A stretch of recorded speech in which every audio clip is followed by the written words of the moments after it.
welcome everyone, and thank you for joining us here about the OCAN Network project. We're excited to be presenting today. So our project was pairing the experience-based co-design and OCAN use in person-directed service planning. So the people that were part of our team, we had many organizations that are part of the OCAN team. You can move to the next slide. So it was Addiction and Mental Health Ontario, CMHA Cochrane-Temiskaming, CMHA Niagara, CMHA Ontario, Community Care Information Management, Consumer Survivor Initiative of Niagara, CODA, Niagara, Gateway of Niagara, Niagara Region Mental Health, Nipissing Mental Health, Oak Center, and Progress Place. So we were all working together on a very similar very similar problem that we were experiencing. And so if we go to the next slide, our service users were giving us some messages around their experience of the OCAN. And so a positive message was that the OCAN assisted them to be hopeful for change, and how the OCAN helped to see their weaknesses and strengths and see areas where they could improve and be able to see positive progress in their lives. They felt grateful and supported because someone was listening to them. And so this was their experience of the OCAN. But there was another side to this, and the negative side was that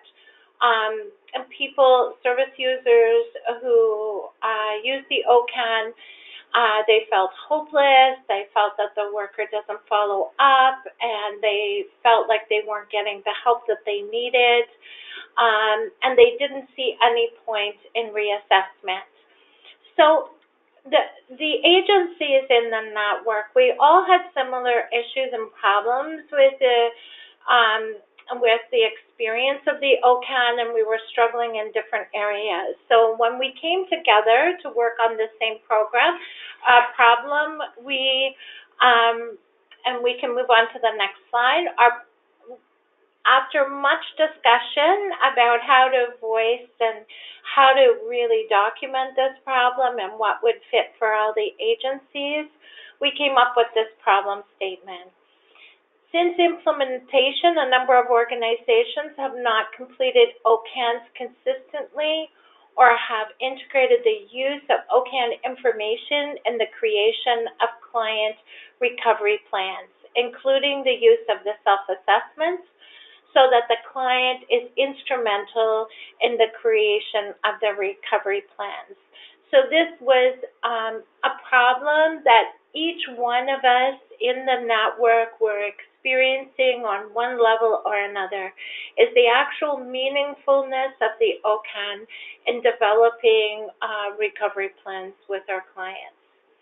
So we had a lofty aim, and our aim statement is by March 31st, 2019, 90% of clients that participate in the OCAN process will report that the ongoing issue of the OCAN in recovery-oriented service planning has value in meeting their goals.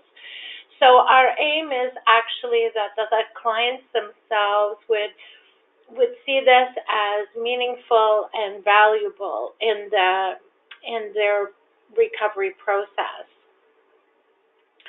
So if we move on to the next slide, the journey and what did we learn about the problem?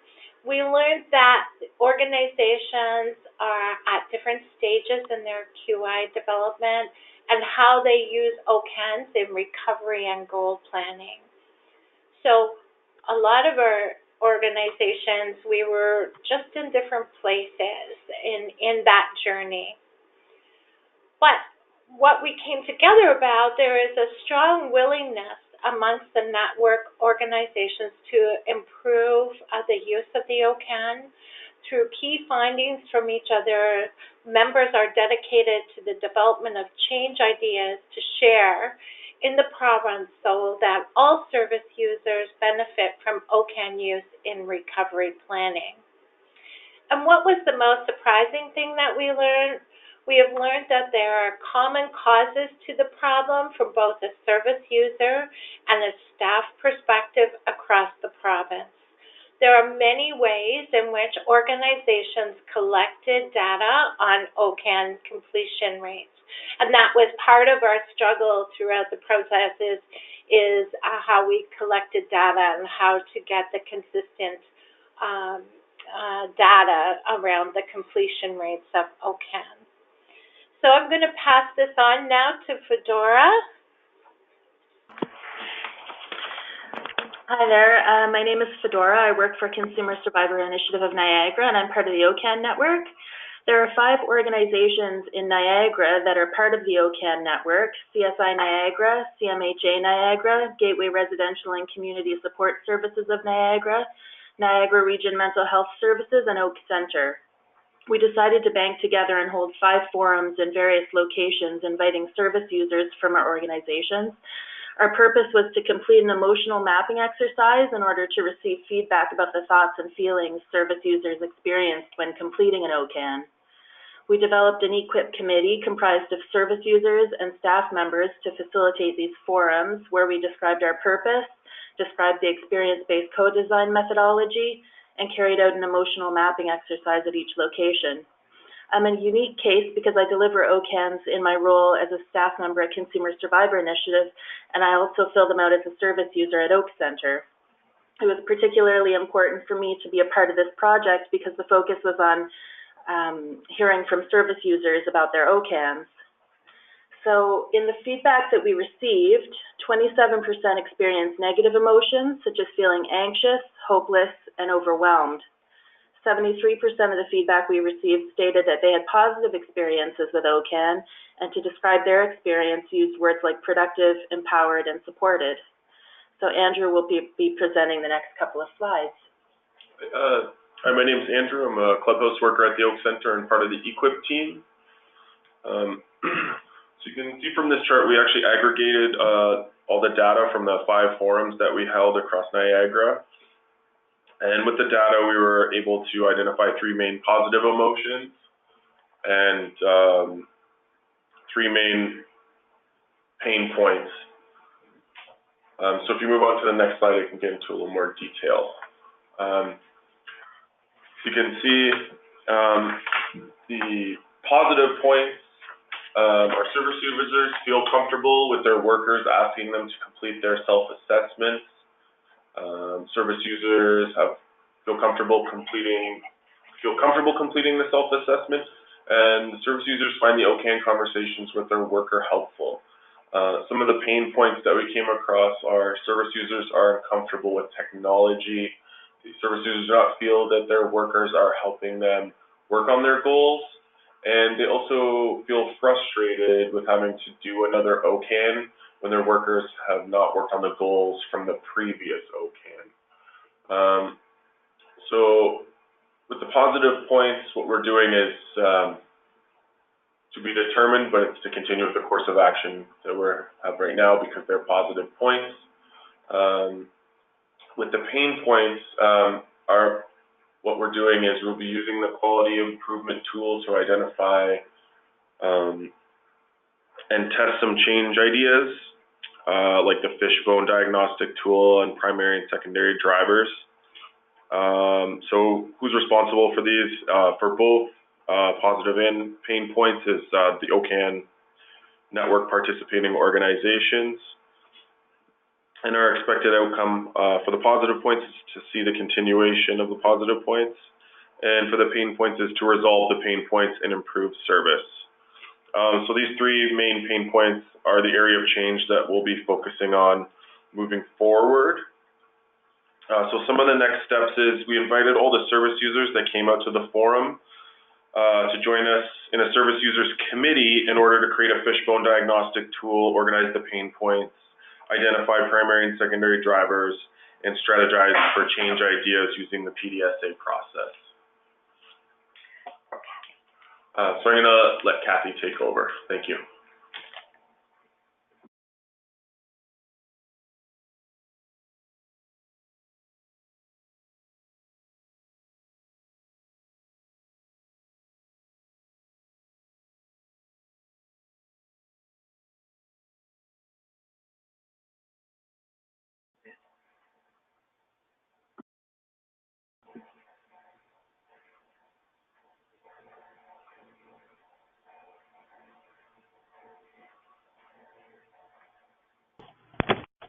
Hi, it's Mike here. We're just looking for Kathy, and I don't see her on the attendees list. Oh, I wonder if she has to call back in. Oh, perhaps. Oh, sorry, this is Ruth. I can proceed. Part of the problem is Kathy's is from Cochrane Temiskaming CMHA, and she was going to present her slides.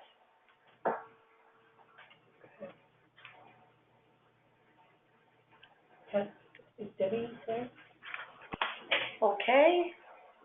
I don't see. Okay, I think we'll.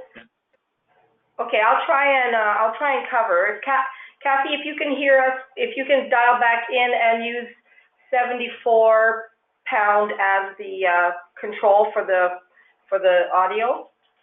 Okay. Hello? And, is that Kathy? This is Deb.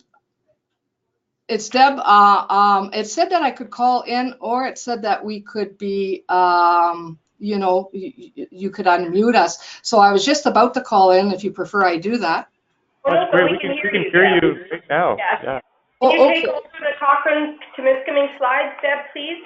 Yeah, because Kathy and I thought it was at 11:20, so she's probably not prepared to. She was just ending a meeting at 11, so I just gave her a quick call, and actually maybe I'll text, but I can start the slides anyway. I wasn't there when she canvassed the clients and did the process mapping, but these slides do kind of speak to themselves for themselves anyway. Just gonna quickly send her. I left her a voicemail, but and she can join us in a minute when she's available.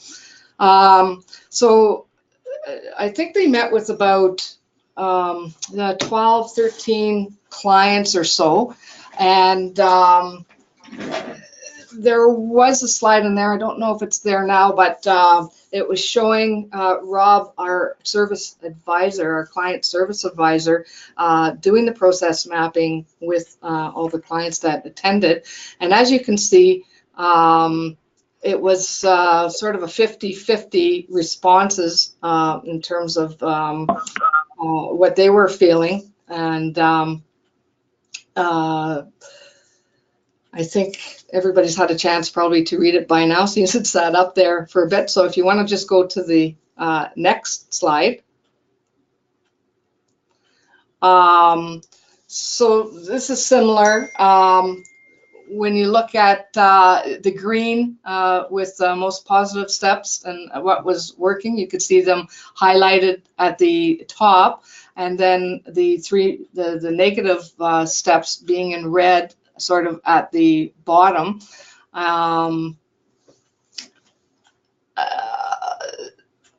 So I think that's where we saw our 50% ratio.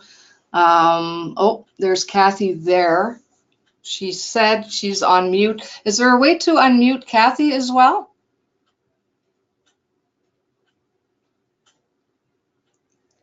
Because it looks like she's on.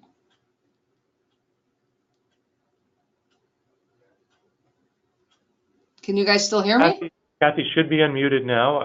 Oh, thank you for doing that. I have been listening to you chatting away, and I can actually take over for this slide if you'd like, Deb.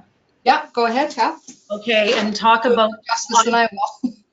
and talk about the IT issues after. Okay, so unfortunately, this isn't showing up in the format that I had shared.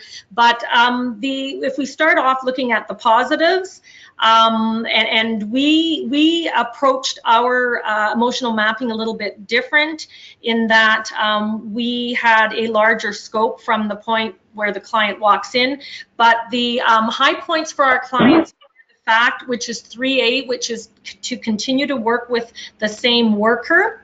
4A, that they know that they're going to have a follow-up appointment within 2 weeks. And the other is number 5, if they do need to be on a waiting list, that they're contacted while they're on it. And the downsides, the main downsides for clients were they find it really difficult to discuss their needs, and they find that caused them a lot of stress. And so when the next one, which is 3B, was working with a new worker, that causes them a lot of stress. So they come in through, you might call intake, and they tell their story. Now they have to go and see another worker and tell their story again. They find that very stressful, and they find it very stressful to be on a waiting list. They said after a month, they feel that folks don't care about them. And so that, I think, would be an overview of that slide. And I would say move on to the next slide, please. Okay, so this would be mine. And so what we learned, and no big surprise, I don't think, to anyone, the clients want to work with preferably one staff. And in the past, the way that we were set up, that wasn't possible really, and we knew through gathering statistics and stuff, doing our data collections, that people were seeing 3, 4, 5. Some had recorded even up till 8, and we didn't find that acceptable. And so, and the other thing that we learned was that the clients wanted to see a worker as soon as possible. Our wait lists were up to 70 and 80, and we were. The people were waiting 6 months to even up to a year, and without even sometimes contact in between. So that wasn't acceptable as well. And then the clients want to be contacted while they're on the waiting list. That was done for a while, and it seemed like it fell off. And so through that learning process, we decided that the changes we were going to make, or at least test, and through our PDSAs and stuff, we're changing the intake process. So that's what we're doing now, and we're meeting weekly with the staff. I'm meeting weekly with my staff. We go through intakes. They're assigned right away. There's no wait list. There hasn't been a wait list now pretty much, I think, about 3 months after I sort of assumed the position. Myself and the staff made the changes, and so there has been decreased time in intake. People are being seen probably within, or at least spoken to within the week or two.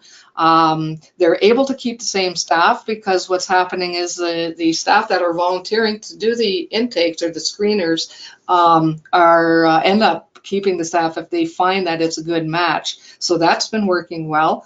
And then we haven't had the wait list yet. So, but the goal is that if we do get an influx of referrals and we don't have anybody ready to take somebody on, then definitely we have a process in place that where the client would be contacted. So, so that's good. And responsible for this, of course, who oversees it would be our director of service, myself, and then our staff. And then, of course, Kathy's been an integral part as our consultant, helping us to move this process along. And so expected outcomes, so people not having to wait a long time for service, definitely a priority. Clients not having to see more than 1, maybe 2 workers, and of course at the end of the day, enhancing the client's recovery in terms of being able to provide all this.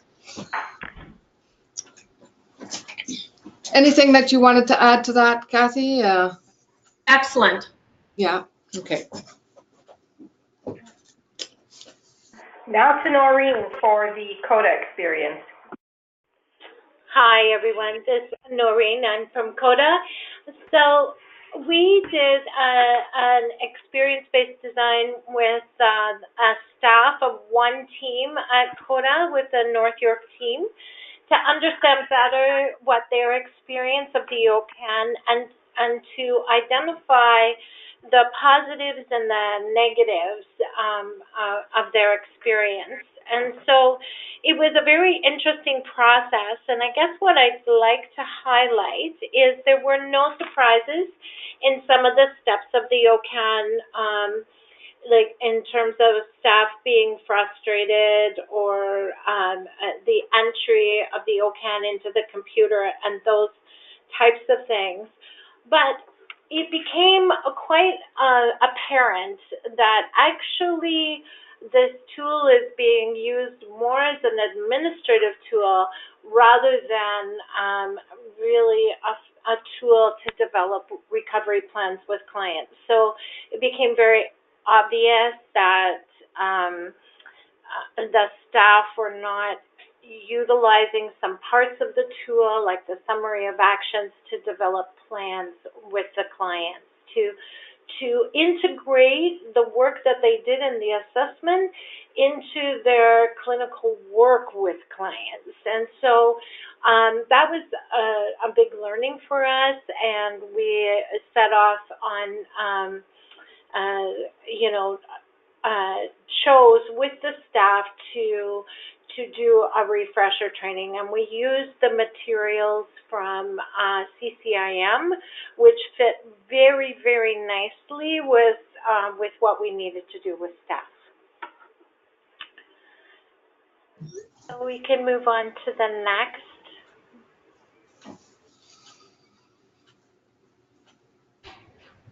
Okay, and so we had a chance as a group, this is Rue, by the way, we had a chance as a group to schedule a face-to-face on January 31st.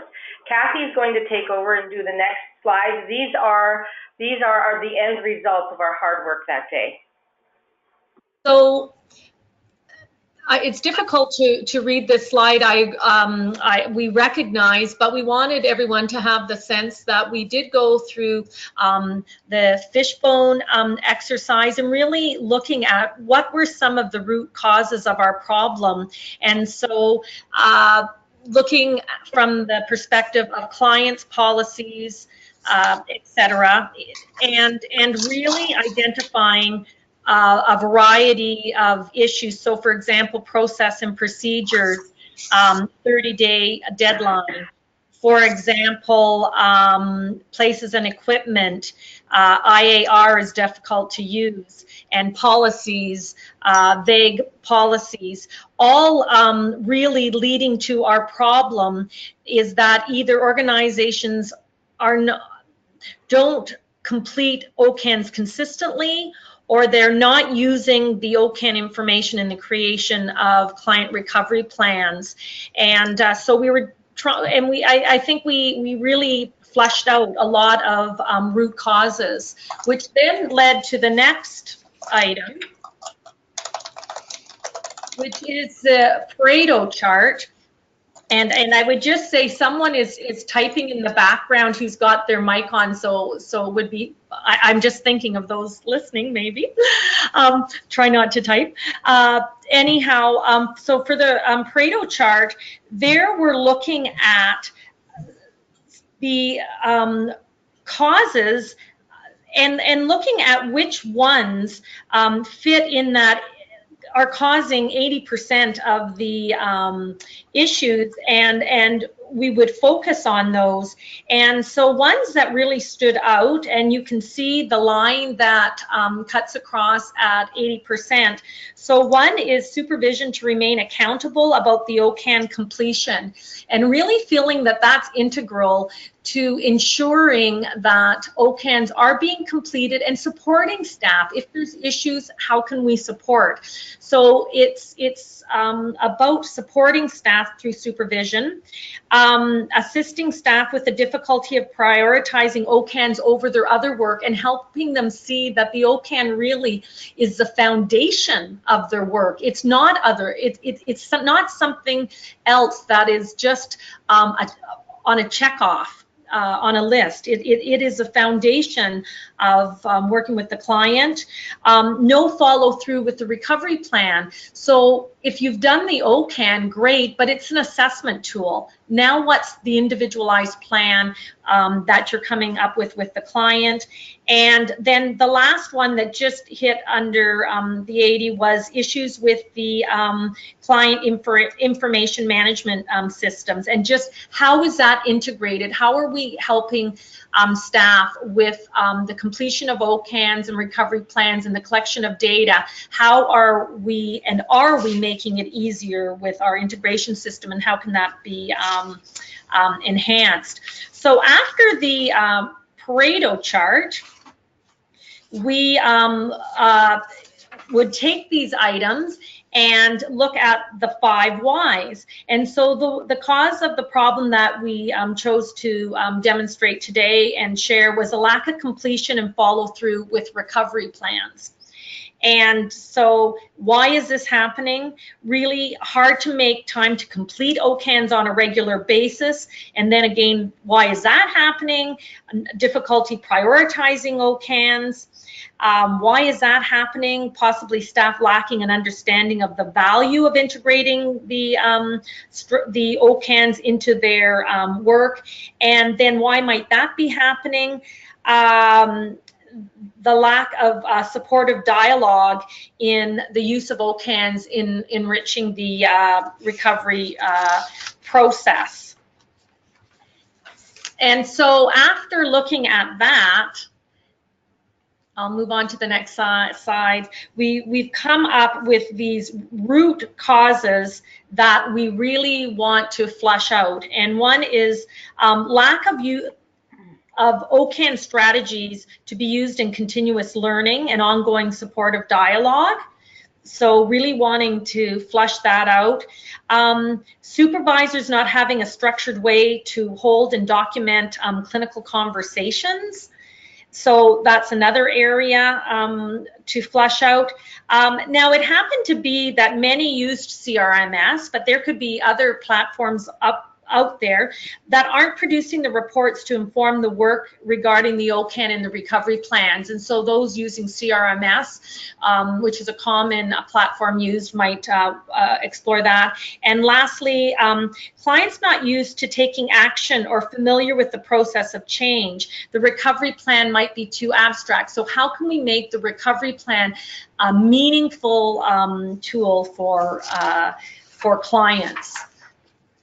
And so those would be what we were looking at, and I would just pass that on. I believe the next slide may be going to Rue. Yes, thank you, Kathy. Hi, everyone. So I'm Rue Toro, and I'm the lead of the network. Just want to put it out there, it's been a fabulous experience, both faced having challenges and then having our coming together as a group and really strategizing for the province as a whole. It's been a very rewarding experience. So this is a picture of our run chart on our OCAN completion rates, and I think Noreen talked about the fact that that was one of the first challenges that we faced, is that everyone across the province was collecting completion rates a little differently. And thank you very much to our coaches, Linda and Anna. We have resolved some of those issues and are able now to use that as one of the pieces of data that we collect. Next slide, please. So Kathy's explained to you our generation of ideas. We came up with this driver diagram. It's very teeny tiny, but just to point out that the points that Kathy made in the previous slide are in this driver diagram, and we've got lots and lots of change ideas to work on. The willingness of the network to continue working beyond the project end is very strong, and we're hopeful that we can continue to make change. Next slide, please. So one of the our first change idea was around the lack of use of the OCAN strategies in continuous learning and ongoing supportive dialogue to enrich the value of recovery planning. And the circled 2 points there, I just want you to pay attention to them. One is communication about the OCAN recovery planning as a part of the team meetings and supervision, case conferences and daily dialogue, and then having those conversations to include the goal attainment for the individual and change over time and knowledge about what's going on, and of course peer-to-peer support. I'm not going to go over the last few on the page, but you're welcome to look at them later in the slide. I want to move to the next slide and to show you, interestingly enough, our second change idea, which is about supervisors do not have to have a structured way to hold and document clinical conversations with frontline staff as a way to provide guidance and support to their staff in helping with clients. The top three points are absolutely aligned with the change ideas in the first point. That's to create a structured supervision template for use, to ensure regular supervisions and scheduling, and then to having clear guidelines for frontline staff on what they're to do with their recovery plans and their clinical conversations. Next slide, please. So this is just to point out one of the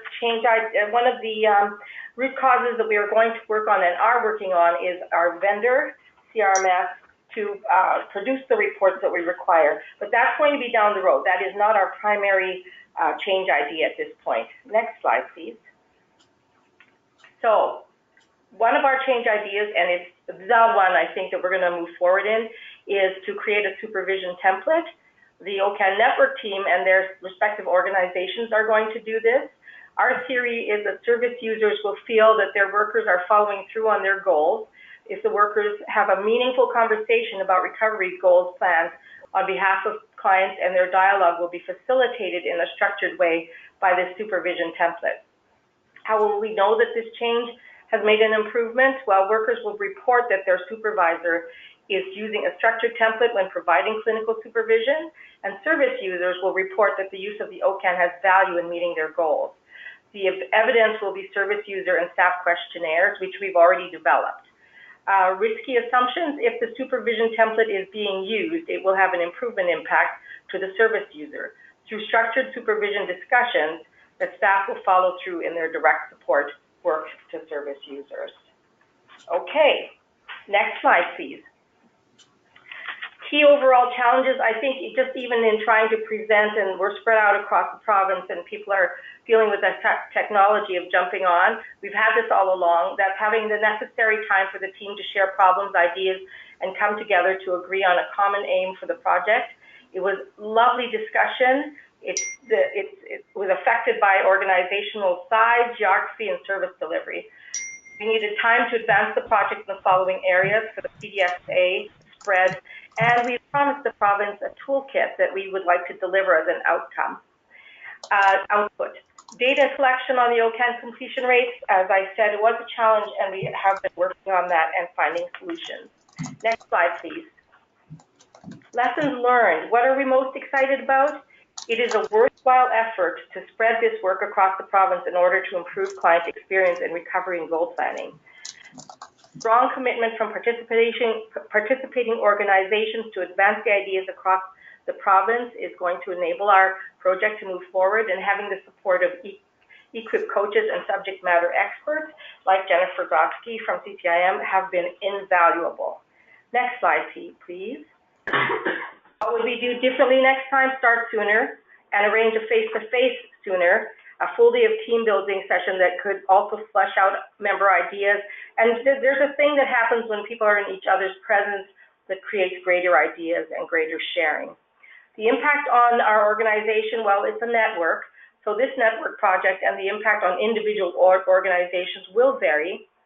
However, there is an impact on the network since we want to continue this QI work and require support.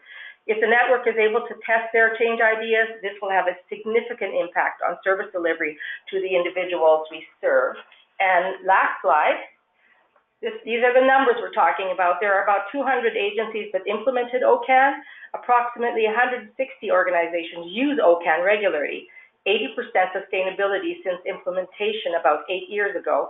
And Oak Center was one of the people that were the pilot studies.